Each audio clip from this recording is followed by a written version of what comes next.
Hey, thanks for joining us today because the show sucks. A clause designed with loopholes to override the charter. Now that's frightening. It's basically a loophole that allows a majority to override fundamental rights of a minority. You may have seen this over the weekend and be asking, what is he talking about? So we did some digging around and we found out that he's actually talking about Bill 21 in Quebec and the use of the notwithstanding clause.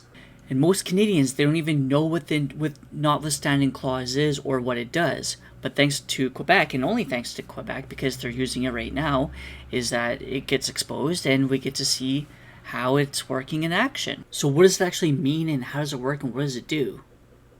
Well, Trudeau will explain a little bit here to us. What the notwithstanding clause does is says, regardless of the fact that we are attacking your fundamental rights or limiting your fundamental rights, and the Charter says that's wrong, we're still going to go ahead and do with it. Now, this sounds crazy, as it should, to any normal, sane Canadian. But here we have the notwithstanding clause that was signed in and slammed into the Constitution by Pierre Trudeau and Jean Chrétien in the 1980s.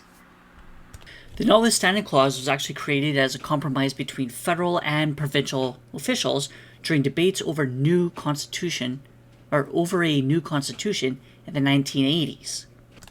The notwithstanding clause would allow the federal or the provincial legislator to enact legislation to override several sections of the Charter that deal with fundamental freedoms, legal rights, and equality rights.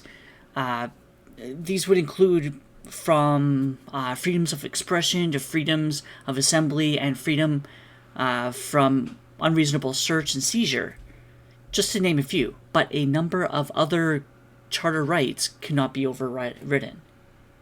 These include democratic rights, mobility rights, and the equality of men and women. Now listen to Justin Trudeau and his explanation as to why this clause exists in the Canadian Charter of Rights.